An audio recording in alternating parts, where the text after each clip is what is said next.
నమస్తే.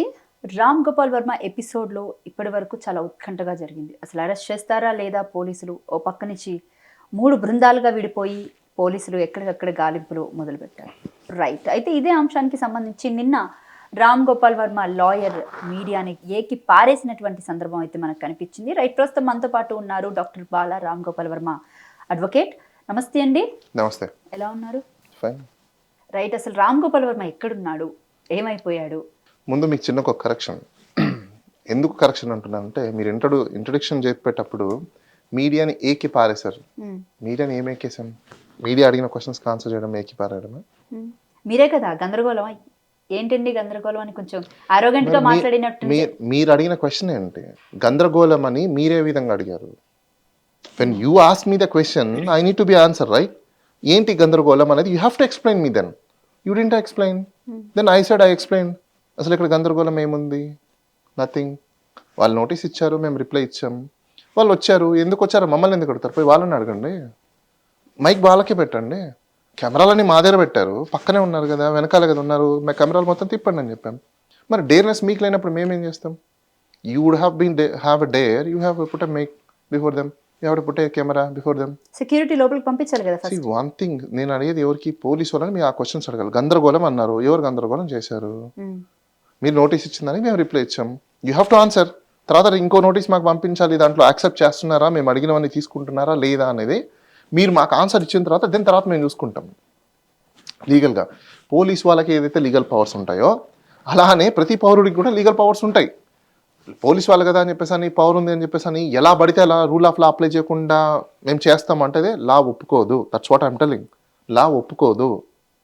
సో లా ఏదైతే ఉందో అది అందరికీ ఒకేలానే ఉంటుంది. లా చేంజింగ్స్ ఉండవు.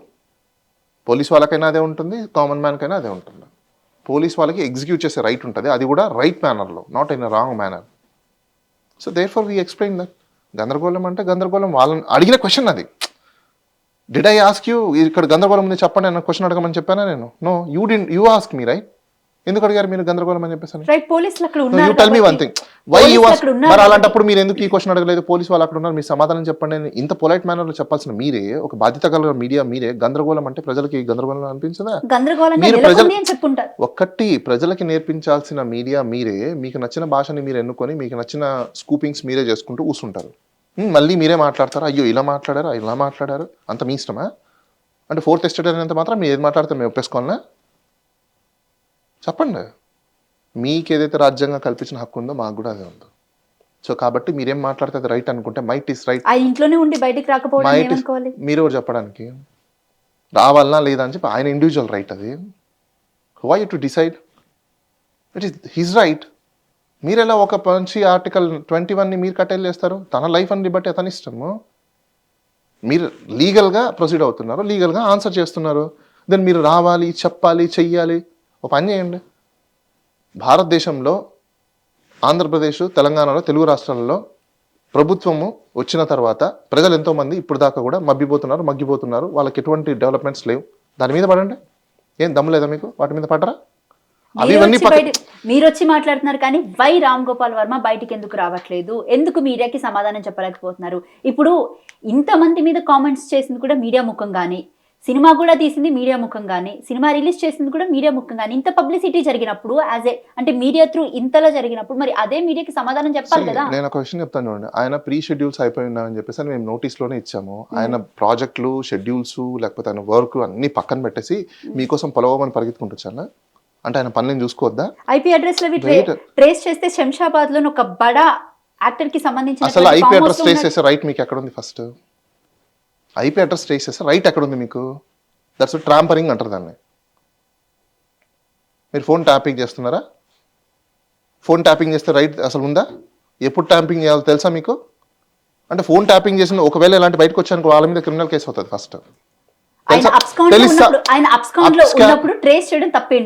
ఫర్ కైండ్ ఇన్ఫర్మేషన్, ఒక లీగల్ రిప్రజెంటేటివ్ మీకు నోటీస్కి ఆన్సర్ ఇచ్చిన తర్వాత అప్స్కాండింగ్ అనే పదం వాడితే మీ మీద లీగల్ యాక్షన్ తీసుకోవాల్సి ఉంటుంది. తెలుసా అది? Do you know? Police complaint authority అని ఒకటి ఉంటుంది. మీకు రెస్పాన్స్ అయిన తర్వాత మీరు అప్స్కాండింగ్ అనే పదం మీరు ఎలా వాడతారు? మీరు అప్స్కాండింగ్ అని చెప్పేసి అని మీకు నోటీస్కి రిప్లై ఇచ్చిన తర్వాత ఆ రిప్లై నోటీస్లో క్లియర్ కట్గా ప్రతి ఒక్క అంశానికి పేరాస్ మొత్తం రాసిన తర్వాత మీకు పంపించాక మీరు అప్ స్కానింగ్ అని చెప్పేసి ఫోన్ ట్యాపింగ్ చేస్తే ఇల్లీగల్. తెలుసా మీకు అది? ప్రజలందరూ తెలుసుకోండి ఫస్ట్ రైట్స్ని. వాళ్ళు లీగల్గా చేస్తున్నారా ఇల్లీగల్గా చేస్తున్నారా అని చెప్పేసి అవేర్ అవ్వండి ఫస్ట్. మీరు ఇప్పుడు దాకా కూడా ఒక కన్వెన్షన్ ఆఫ్ మీడియాలో వెళ్ళిపోయి ఉన్నారు. ఫోన్ ట్రేస్ అయింది, లొకేషన్ దొరికింది. అసలు ఫోన్ లొకేషన్ ట్రేస్ చేయాలంటే దానికి ఒక ప్రొసీజర్ ఉంటుంది తెలుసా మీకు? ఇదేమైనా హీనియస్ క్రైమా? ఇదేమైనా ఎకనామికల్ అఫెన్స్ జరిగిపోయి పారిపోయే క్రైమా? లేకపోతే ఏదైనా రేప్కి సంబంధించిన క్రైమా? లేకపోతే చిల్డ్రన్స్ కిడ్నాప్ క్రైమా? లేకపోతే ఉమెన్కి సంబంధించిన అఫెన్స్ క్రైమా? ఇది హీనియస్ క్రైమా ఇదేమన్నా? దీంట్లో ఇంత పెద్ద ఎత్తున ఎక్స్చెకర్, అది కూడా పబ్లిక్ మనీని వేస్ట్ చేసేయడానికి ఒక స్టేట్ నుంచి ఇంకో స్టేట్కి రావడానికి ఖర్చు ఎంత అవుతుంది? ఎవరి డబ్బులు ఇవన్నీ? సోషల్ మీడియాలో పోస్ట్ చేసినప్పుడు ఓకే, సోషల్ మీడియాలో పోస్ట్ వచ్చింది, మీరు ఏం చేయాలి? ఛార్జ్ షీట్ ఫైల్ చేయాలంటే అప్పుడు మీకు ఓన్లీ పోస్ట్ ఒకటే కదా, అక్కడ ఇంకేం ఇన్వెస్టిగేషన్ ఉంటుంది అందులో? పోస్ట్ చేశారు, ఓకే, కంప్లైంట్ చేశారు, ఛార్జ్ షీట్ ఫైల్ చేయండి, కోర్టు సమానిస్తుంది. మీరు కాదు కదా డిసైడ్ చేసేది, కోర్టు కదా డిసైడ్ చేసేది. మీ డ్యూటీ ఏంటి? ఇన్వెస్టిగేషన్ చేయాలి, ఎంక్వైరీ చేయాలి, ఫైనల్ రిపోర్ట్ సబ్మిట్ చేయాలి. ఎన్ని రోజులు పడుతుంది ఫైనల్ రిపోర్ట్ సబ్మిట్ చేయడానికి? ఇన్ని రోజులు అవసరమా? 1 డే సరిపోదా? పోస్ట్ పెట్టారా లేదా, ఎవరు లింకు ఏంటి, కంప్లైంట్ ఎవరు ఇచ్చారు, దానికి ఛార్జెస్ ఉన్నాయా, ఉంటే ఫైల్ చేయండి, అయిపోయింది. అవన్నీ పక్కన పెట్టేసి జనాల టైం వేస్ట్ చేసుకుంటూ జనాలకి సర్వీస్ చేయకుండా ఎవరో బడాబాబులు చెప్పారనో, లేకపోతే మినిస్టర్లు చెప్పారనో, లేకపోతే గవర్నమెంట్ చెప్పిందని చెప్పేసానో ప్రజలకి సర్వీస్ చేయాల్సిన లా అండ్ ఆర్డర్ ఈరోజు ఇలాంటి వాటి మీదనా? అంటే గవర్నమెంట్ నుంచి చాలా ప్రెషర్ ఉంది పోలీసుల మీద.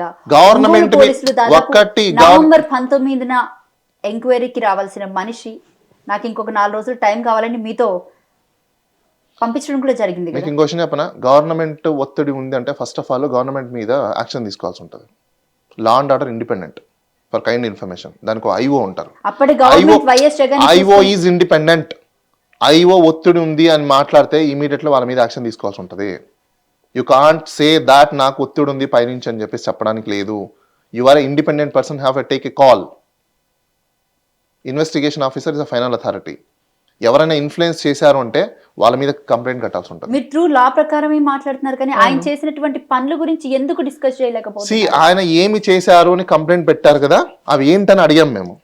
అవి చూపించండి. వ్యూహం సినిమా లేకపోతే పవన్ కళ్యాణ్ మీద సెన్సార్, మీకు సెన్సార్ ఎందుకు ఉంటది? అప్పటి గవర్నమెంట్ వైఎస్ జగన్ సపోర్ట్ చూసుకొని వాళ్ళు సెన్సార్ బోర్డు వాళ్ళు ఇచ్చినటువంటి మరి సెన్సార్ కి మీరు ఛాలెంజ్ చేసుకోండి. సెన్సార్ ఎందుకు పెట్టారు? పనిలాగా పెట్టారా సెన్సార్ బోర్డు? తెలుసా మీకు సెన్సార్ అంటే ఏంటో? ఒక సినిమా తీయాలంటే సెన్సార్ క్లియరెన్స్ అయిపోయిన తర్వాత బయటకు వస్తుంది. మరి అలాంటి దాని ఛాలెంజ్ ఏం మ్యానిపులేట్ చేస్తారు అక్కడ? Censor central government.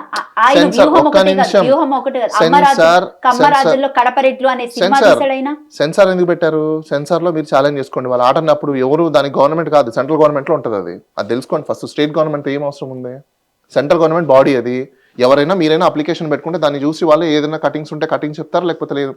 ఒకసారి సెన్సార్ అయిన సినిమాని మీరు క్రైమ్ కట్టడానికి లేదు, ఫస్ట్ అది తెలుసుకోండి. ఒకసారి సెన్సార్ అయిన సినిమాని క్రైమ్ కట్టడానికి లేదు. ఇప్పుడు మీరు ఆ మాట అన్నారు కదా, ఇప్పుడు వచ్చే ప్రతి సినిమాలో వల్గారిటీస్ ఉన్నాయి. మరి అన్ని దాని మీద క్రైమ్లు కట్టాలా? హీరోల మీద హీరోయిన్ల మీద అన్ని దాని మీద క్రైమ్లు కట్టాలా? అందరు ముద్దులు ముచ్చట్లు పెట్టుకుంటున్నారు, దాని మీద క్రైమ్ కడతామా? రైట్? ఎన్ని క్రైమ్లు అవుతాయి ఇప్పుడు? అందుకోసమే దానికి ఒక రీజనబిలిటీ అనేది కొన్ని ఉంటాయి, రిస్ట్రిక్షన్స్ కొన్ని ఉంటాయి. దానికి సెన్సార్ వాళ్ళు డిసైడ్ చేస్తారు. దానికి ఒక టీం ఉంటుంది, దానికి ఒక బాడీ ఉంటుంది. వన్స్ ఒకసారి సెన్సార్ అయిపోయిన తర్వాత, సినిమా రిలీజ్ అయిపోయిన తర్వాత నువ్వు ఏదైనా డిఫెన్స్ చేసుకోవాలి, లేకపోతే నీకు అఫెండింగ్ ఉంది కంటెంట్ అంటే సెన్సార్ వాళ్ళకి కంప్లైంట్ చేసుకుని ఆ కంటెంట్ని డిలీట్ చేయించుకోవాలి. అంతేకాని చెప్పేసి నేను క్రిమినల్ కేసు పడి, క్రిమినల్ కేసులో అసలు దీనికి జ్యూరిస్డిక్షనే లేదు, క్రిమినల్ కేసు కట్టడానికే లేదు. అండ్ ఆయన ఎక్స్ వేదికకు కూడా చాలా అంటే చాలా పోస్టులు పెట్టి మీ అందరికీ ఒక క్లారిఫై చేయాలనుకుంటున్నాను. సెన్సార్ ఏ విధంగా అయితే ఉన్నాయో సోషల్ మీడియా ఎథిక్స్ కోడ్స్ అని చెప్పేసి అని మన సెంట్రల్ గవర్నమెంట్ కొన్ని రూల్స్ రెగ్యులేషన్స్ తీసుకొచ్చింది. అలానే టర్మ్స్ అండ్ కండిషన్స్ యూట్యూబ్కి, ఫేస్బుక్కి, ట్విట్టర్కి కూడా ఉన్నాయి, అంటే ఎక్స్కి. ఆ టర్మ్స్ అండ్ కండిషన్స్కి తగ్గట్టుగానే మనం ఏ పోస్ట్ పెట్టినా అవి యాక్సెప్ట్ చేస్తుంది. ఒకవేళ వాళ్ళ టర్మ్స్ అండ్ కండిషన్స్ని మనం వైలేట్ చేస్తే ఆ పోస్ట్ ఉండదు, మీకే తెలుసు, స్ట్రైక్ పడిపోతాయి, డిలీట్ అయిపోతాయి. మరి అది యాక్సెప్ట్ చేసిందంటే వాళ్ళ టర్మ్స్ అండ్ కండిషన్స్ ప్రకారం ఒప్పుకుంది, వాళ్ళ మీద కేసు పెట్టండి. మీరు పోయి ట్విట్టర్ మీద పెట్టుకోండి, ఫేస్బుక్ మీద పెట్టుకోండి, లేకపోతే యూట్యూబ్ మీద పెట్టుకోండి. వాళ్ళ టర్మ్స్ అండ్ కండిషన్స్ ఎందుకు ఉన్నాయి? సెంట్రల్ గవర్నమెంట్ నుంచి అగ్రిమెంట్ వాళ్ళే కదా చేసుకునేది, మేం కాదు కదా. వాళ్ళు క్లియర్ కట్ అయ్యింది, కొన్ని కేటగిరీస్ ఆఫ్ కంటెంట్ పోస్ట్ చేసినా అవి రావు, అది రిస్ట్రిక్షన్స్, అంటే దానికి కూడా ఒక సెన్సార్ ఉన్నట్టే. దెన్ అలాంటప్పుడు కేసులు ఎలా పెడతారు? నాకు అర్థం కాలేదు. ఆ కంటెంట్ వల్గారిటీ అనేది దానికి చెప్పండి. వాళ్ళు పెట్టిన దాన్ని నిజంగా రాంగ్ అనుకుంటే అసలు ఏం పెట్టారో తెలియదు ఇప్పుడు దాకా. నేను అదే కదా మీకు అడుగుతున్నా. కంప్లైంట్ పెట్టారు, నోటీస్ ఒకటి ఇచ్చారు, అసలు ఎన్క్లోజర్స్ లేవు. ప్రజలందరూ తెలుసుకోవాలి. ఒక నోటీస్ మీకు వస్తే 41A నోటీస్ కానీ లేకపోతే 35(3) నోటీస్ కానీ ఇస్తే ఓన్లీ నోటీస్ ఒకటి ఇస్తే సరిపోదు. దానికి సంబంధించిన ఎన్క్లోజర్స్ కూడా ఇవ్వాలి. FIR copy, complaint copy compulsory ఇవ్వాలి. ఎందుకంటే ఇప్పుడు మిమ్మల్ని విచారణకు అన్నారు, వచ్చి ఏం చేయాలి? మీరు చేతులు కట్టుకొని కూర్చోవాలా? వెయిట్ అండి ఒక నిమిషం, చేతులు కట్టుకొని నిలుచుకోవాలా? ఆడికి వచ్చి ఆన్సర్ చేయాలి కదా, అసలు ఏంటనే కంప్లైంట్ తెలియాలి కదా, అవునా లేదా? బేసిక్ కదా అది. మరి ఏమీ లేకుండా వచ్చేసి మనిషి ఏం చేస్తాడు నాకు అర్థం కాదు. భయపడి బయటికి రావట్లేదేమో. మీరు మళ్ళీ ఏం మాట్లాడుతున్నారు? నేను ఏం అడుగుతున్నా, మీకు ఏ ఇన్ఫర్మేషన్ తెలియకుండా మీరు పోయి ఏం చేస్తారు అక్కడ? ఏమీ తెలియనప్పుడు మీరు పోయి ఏం చేస్తారు? నాకు ఆన్సర్ చెప్పండి. మీకు ఓన్లీ నోటీస్ ఇచ్చారు, కంప్లైంట్ కాపీ లేదు. ఫస్ట్ అటెండ్ అవుతే ఏంటి అనేది తెలుస్తుంది కదా. అదేదో మీరు ముందే కాపీలు ఇవ్వచ్చు కదండి. రూల్ ప్రకారంగా కాపీస్ ఇవ్వాలి. ఎందుకు ఇవ్వలేదు మీరు? 41A నోటీస్ కానీ 35(3) నోటీస్ ఇచ్చినప్పుడు ఎన్క్లోజర్స్ ఇవ్వాలి. సో క్రైమ్ నెంబర్ అని రాశారు, కంప్లైంట్ వచ్చిందని రాశారు, మరి దాని డీటెయిల్స్ ఎక్కడ? అంతా మీ ఇష్టమా? చెప్పండి, అంతా మీ ఇష్టమా? మేము ఓన్లీ కాపీనే ఇస్తాం, లేదు నువ్వు వస్తేనే మేము ఇస్తామంటే? అందుకోసమే చట్టం చాలా క్లియర్గా ఉంది. BNSSలో క్లియర్గా మెన్షన్ చేస్తున్నారు. కాకపోతే అవి కొన్ని లా ప్రకారంగా వాళ్ళు ఫాలో అవ్వాలి. అవి ఫాలో అవ్వట్లేదు కాబట్టి వాళ్ళకి తెలుసు ఫాలో అవ్వట్లేదు అని చెప్పేసి అని. అందుకోసమే నేను వెనుదిరిగారు. వాళ్ళు ఇప్పుడు నోటీస్ ఇచ్చిన బిలో 3 years ఉన్న అఫెన్సెస్ అన్నీ కూడా, బిలో 3 years ఉన్న అఫెన్సెస్లో అసలు అరెస్ట్ నీడ్ నాట్ అరెస్ట్. అసలు అరెస్ట్ అవసరమే లేదు అక్కడ. ఎప్పుడు అరెస్ట్ చేస్తారు తెలుసుకోండి first. Non cooperation of investigation, or else tampering of evidence, or else influence of the witness. ఈ 3 కండిషన్స్లోనే చేస్తారు. కోఆపరేట్ చేస్తామని చెప్పేసి మేమే లీగల్గా వాళ్ళకి నోటీస్లో రిప్లై ఇచ్చాం, అవునా? తర్వాత మేమేం చెప్పాము? వర్చువల్ మోడ్ మాకు ఇవ్వండి అని అడిగాం, అవునా? మేము పోనీ ఏమైనా ఇన్ఫ్లుయెన్స్ ఎవరికైనా చేసామా? ఇప్పుడు మీరే చెప్పారు, మీరు ఏమన్నారు? మీరేం చెప్పారు? లెటర్లో ఏం లేనప్పుడు మేము అక్కడికి వచ్చి ఏం చేయాలని అన్నారు. మరి ఏమీ లేనప్పుడు వర్చువల్ గా ఎలాగా అటెండ్ అవుతారు? మేము అదే కదా లెటర్ లో రాసాము ఆయనకి, మాకు ఇవన్నీ ప్రొవైడ్ చేయండి, వర్చువల్ లో మేము అటెండ్ అవుతామని చెప్పాము. వర్చువల్ గా కూడా ఎందుకు అటెండ్ అవుతారు మీరు? మీకు పాయింట్ అర్థం కాలేదా? లెటర్ లో రాసాము మాకు ఇవన్నీ ప్రొవైడ్ చేయండి అని చెప్పేసి అని. ఆ లెటర్ లో ఇవన్నీ ప్రొవైడ్ చేస్తే మేము వర్చువల్ గా అటెండ్ అవుతామని చెప్పాము. మాకు ఇవన్నీ ఇవ్వాలి కదా, ఇచ్చిన తర్వాత మేము వర్చువల్ లో అటెండ్ అవుతాము. ఇవ్వకుండా మేమేలా అటెండ్ అవుతాము? ఇవ్వకుండా ఏం తెలియకుండా కూర్చోన్నా బొమ్మ. సపోజ్ మీరే అనుకోండి, పోలీస్ స్టేషన్ వెళ్ళారు, ఓకే, ఏం చేస్తారు అక్కడ? క్వశ్చన్సే కదా అడుగుతారు, అవునా? ఇప్పుడు వర్చువల్ అడగడానికి ఫిజికల్ అడగడానికి డిఫరెన్స్ ఏం చెప్పండి నాకు? What is the make difference? ఏమైనా డిఫరెన్స్ ఉందా? ఇంకా అక్కడ మీకు వీడియో రికార్డింగ్ ఉండదు, కానీ దీంట్లో హ్యాపీ వీడియో రికార్డ్ చేసుకోవచ్చు, అవునా? దానికంటే ఇది అథెంటిసిటీనా? దానికంటే ఇది ఎవిడెంటా? దానికంటే ఇది ఇంకా డాక్యుమెంటరీనా? ఐ కాంటాక్ట్ ఉండదేమో. ఎందుకు ఉండదు ఐ కాంటాక్ట్? ఇప్పుడు ఆన్లైన్లో చేసుకునే వాళ్ళందరూ ఐ కాంటాక్ట్ లేదా? సుప్రీంకోర్టు, హైకోర్ట్స్ అన్ని కోర్టులలో వర్చువల్ మోడే ఆర్గ్యుమెంట్స్ నడుస్తున్నాయి. కోర్ట్స్ యాక్సెప్ట్ చేసినప్పుడు అలానే మీకు డిజిటల్ పోలీసింగ్ అనేది వచ్చింది. మరి డిజిటల్ పోలీసింగ్ వచ్చినప్పుడు హైబ్రిడ్ మోడల్లో సుప్రీంకోర్టు గైడ్లైన్స్లోనే ఉన్నాయి. కొన్ని సందర్భాలలో ఇవ్వండి అని చెప్పేసి అని. మరి ఎందుకు ఇవ్వట్లేదు మీరు? ఆ ఫెసిలిటీస్ని ఎందుకు యూటిలైజ్ చేసుకోవట్లేదు? ఈ ఫెసిలిటీ ఉందని చెప్పి రాష్ట్ర ప్రభుత్వం కానీ పోలీసు వాళ్ళు కానీ ప్రజలకు ఎందుకు మీరు అవేర్నెస్ చెప్పలేదు? చెప్పండి, ఎందుకు మీ ప్రజలకు అవేర్నెస్ తీసుకురాలేదు? ఇలాంటిది ఒకటి ఉందని చెప్పేసి అంటే మీ ఫెయిల్యూర్ కాదా ఇది? అంటే మీరు ప్రజలకు ఏవి చెప్పకుండా, నేర్పించకుండా, లా అండ్ ఆర్డర్ గురించి తెలియకుండా, ప్రొసీజర్స్ గురించి మీరు ప్రజలకు అవేర్నెస్ ఇవ్వకుండా మీరు బుల్డోజింగ్ చేయాలనుకుంటున్నారా ప్రజల్ని? మరి మభ్యపెట్టడం కాదా ప్రజల్ని? లా అండ్ ఆర్డర్ మీకు రైట్ ఇచ్చింది, కొన్ని మీరు ఫాలో అవ్వాలి. సిటిజన్ కూడా కొన్ని రైట్ వచ్చింది, దాన్ని హానర్ చేయాలి. యాజ్ ఏ లా బైండింగ్ సిటిజన్గా ఆయన హానర్ చేస్తున్నారు. మీరు ఇచ్చిన ప్రతి నోటీస్కి ఆన్సర్ చేస్తున్నారు. ఆన్సర్ చేసే నోటీస్లో రాశారు, ఆయన పొందుపరిచారు, దానికి ఆన్సర్ చేయండి ముందు. చేసిన తర్వాత మీరు నెక్స్ట్ ఏం స్టెప్ తీసుకోవాలని మేము ఆలోచించుకుంటాం. నోటీస్ వచ్చేసింది కదా అని చెప్పేసి పొలవమని మీ ఆర్టికల్ 21ని పక్కన పెట్టేసి, మీ లైవ్లీహుడ్ని పక్కన పెట్టేసి పరిగెత్తమని చెప్పలేదు. రాజ్యాంగంలో అలానే యాక్ట్లో క్లియర్ కట్గా చెప్పింది, మీకు నోటీస్ వచ్చినప్పుడు దానికి రెస్పాండ్ అవ్వాలి ఫస్ట్.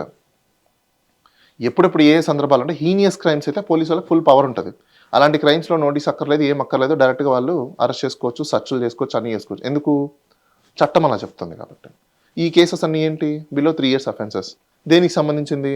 సైబర్ క్రైమ్కి సంబంధించింది. ఆ సైబర్ క్రైమ్ అయిందా లేదా కూడా తెలియదు. దానికి సంబంధించిన ఎటువంటి ఎవిడెన్స్ లేవు. అసలు నిజమైన పోస్టా, లేకపోతే మార్ఫింగ్ చేసుకొని వాళ్ళు ప్రింట్అవుట్లు తీసుకొని కంప్లైంట్ చేయడానికి తయారు చేసుకున్నదా, అసలు ఈయన ఐడినేనా, లేకపోతే ఫేక్లా ఈయన ఐడిలా తయారు చేసి ఎవరైనా పెట్టున్నారా, ఇవన్నీ తెలియదు కదా. రైట్, ఒక్కటి చెప్పండి నాకు. ముందు ఏది పడితే అది మాట్లాడేసి, ఏది పడితే అది పెట్టేసి, ఇప్పుడు నా పక్కన లా ఉంది, సారీ చట్టం ఉంది, నాకు ఒక అడ్వకేట్ ఉన్నాడు, మేము చూసుకుంటాం, మేము చేస్తాము, లేకపోతే ఏదైనా సరే లా ప్రకారంగా చట్ట ప్రకారంగా అంటే దీన్ని ఒకటి మిడిల్లో పెట్టి ఏది కావాలంటే అది చేసేసి ఇప్పుడు ఇలా దాక్కోవడం ఎంతవరకు కరెక్ట్ అంటారు? నాకు ఒక విషయం చెప్పండి, లా ఉండేది దేనికి? లా ప్రకారంగా నడవడం, లాకు మించి నడవాలని చెప్పండి మీరు. ఇప్పుడు మీరే అన్నారు రామ్ గోపాల్ గారు లాకు తగ్గట్టుగా నడుస్తున్నారు చెప్పి, మరి కరెక్టే కదా? కరెక్టే, నేను అదే చెప్తాను. ఏదో చేసేసి ఇప్పుడు ఒక్క నిమిషం అండి, ఒక్క నిమిషం ఒక్క నిమిషం, లెట్ మీ క్లారిఫై. మీరేమన్నారు?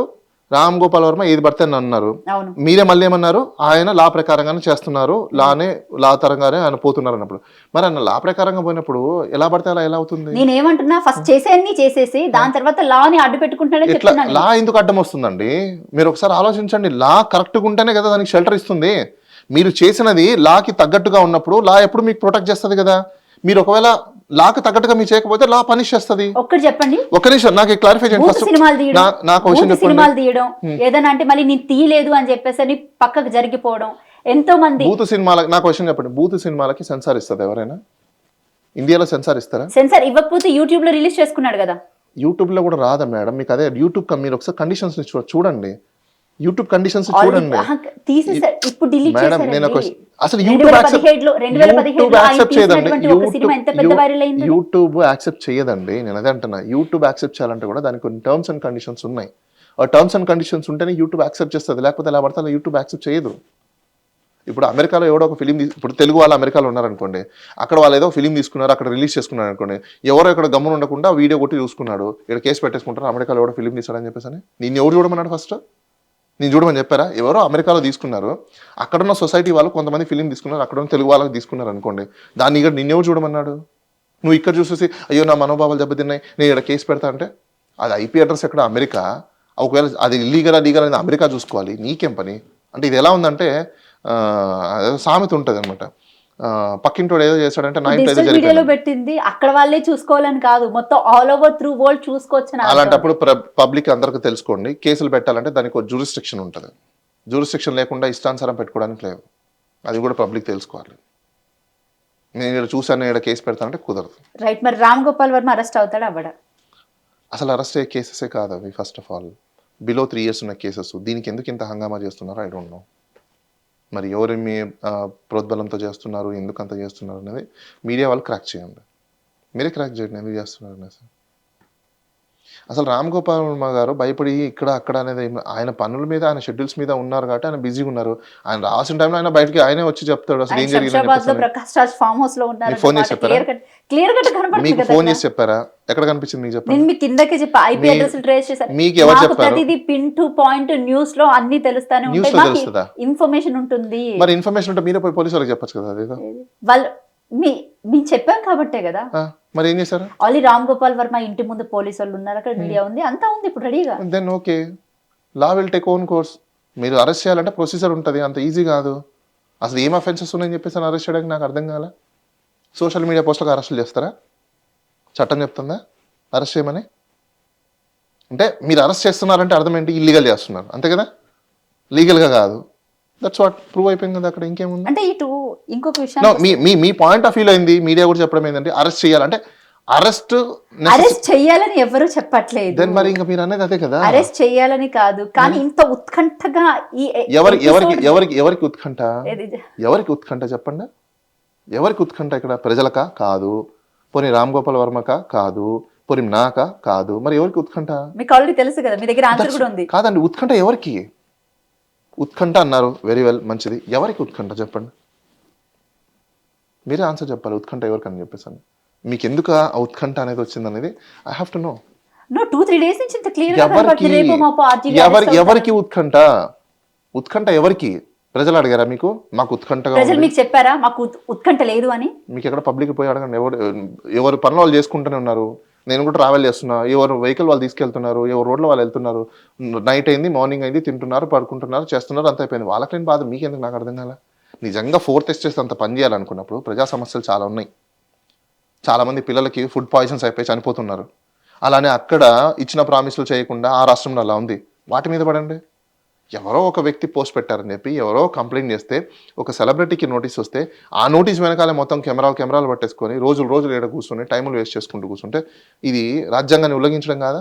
మీకు రాజ్యాంగం ఇచ్చిన హక్కుల్ని మీరు ఉల్లంఘించినట్టు కాదా?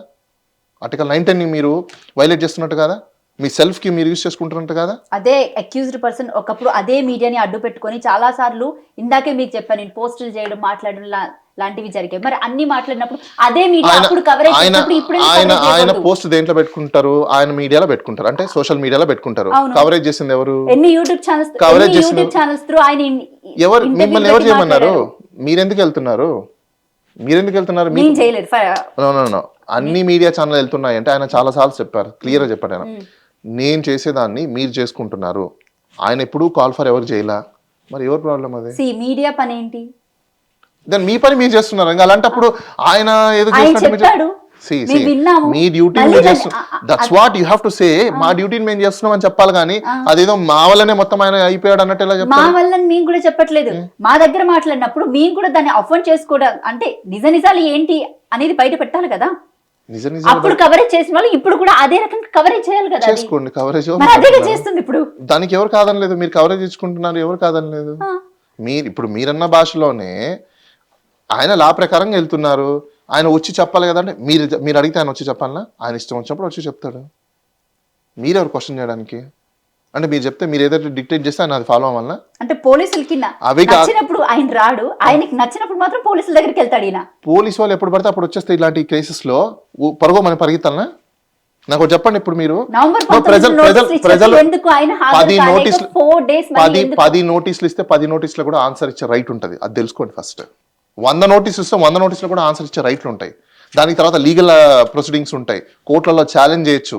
ఇదంతా పెద్ద బ్యాటిల్ ఉంటుంది, అదంతా ప్రజలందరూ తెలుసుకోండి. రామ్ గోపాల్ వర్మ వల్ల ప్రజలందరికీ ఈరోజు ఒక కనివిప్పు జరిగింది.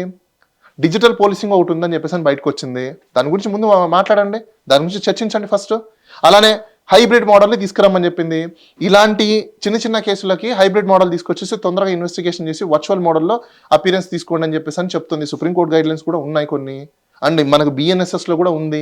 మరి వాటిని వాడుకోమని చెప్తున్నారు కదా రామ్ గోపాల్ వర్మ గారే. మీకు అంత అర్జెన్సీ ఉంది అన్నప్పుడు ఫటాఫట్ కానివ్వచ్చు కదా, నీడ్ ఉంది కదా. మరి ఎందుకు యూజ్ చేసుకోలేకపోతున్నారు? ఎవరి ఫెయిల్యూర్ ఇది? టెక్నాలజీ మీకు తెలియకపోవడం మీ ఫెయిల్యూర్, ట్రైనింగ్ లేకపోవడం మీ ఫెయిల్యూర్, మీకు కూడా తెలియకపోవడం మీ ఫెయిల్యూర్. మా ఫెయిల్యూర్ ఎలా అవుతుంది? మేము ఎడ్యుకేట్ చేస్తున్నాం, ఇంకా మీకు తెలియకపోతే మేమేం చేస్తాము? మీకు తెలియనివని మేమే చెప్తున్నాం, ఇలాంటివి ఉన్నాయి వాడుకోండి అని చెప్పేసి అని. మీరు ఇంకా పాత పద్ధతుల్లోనే ఉంటాం, తాతకాలంలోనే ఉంటాం. అరెస్ట్ అయితే మేడం మళ్ళీ మీకు చెప్తున్నా, ఇవి అరెస్ట్ అయ్యే కేసులు కాదు. ఒకవేళ అరెస్ట్ చేసినా ప్రొడ్యూస్ చేస్తే మాత్రం మెజిస్ట్రేట్లు యాక్సెప్ట్ చేయరు, అది గుర్తుపెట్టుకోండి. ఫస్ట్ ప్రొడ్యూస్ చేస్తే ఫస్ట్ ఆఫ్ ఆల్ ప్రొడ్యూస్ చేయాల్సిన, అసలు అరెస్ట్ చేయాల్సిన నెసెసిటీ అనేది కోర్టు అడుగుతుంది. ఏపీ గవర్నమెంట్ దీన్ని ఇష్యూ చేయాలని చూస్తుందంటారు మీరు? మోస్ట్లీ ఐ డోంట్ నో, అది మీకే తెలియదు, మీడియా వాళ్ళకే. నాకు ఇన్ఫర్మేషన్ లేనప్పుడు నేను ఎలా చెప్తానండి? నాకేం ప్రభుత్వం ఫోన్ చేసి చెప్పేసి నేను చేయాలనుకుంటానని చెప్పలేదు. పోలీస్ వాళ్ళు వచ్చారు, వాళ్ళ డ్యూటీ వాళ్ళు చేస్తున్నారు, మా డ్యూటీని మేము చేస్తున్నాం. దట్స్ ఇట్ అంతే. Right, thank you sir, thank you so much sir. మీ విలువైన సమయాన్ని మాకు కేటాయించినందుకు. ఇది రామ్ గోపాల్ వర్మ ఎపిసోడ్లో మొత్తానికి అరెస్ట్ కారు అని చెప్పేసి అని ఖరాఖండిగా చెప్తున్నారు అడ్వకేట్ బాలా గారు. Thank you sir.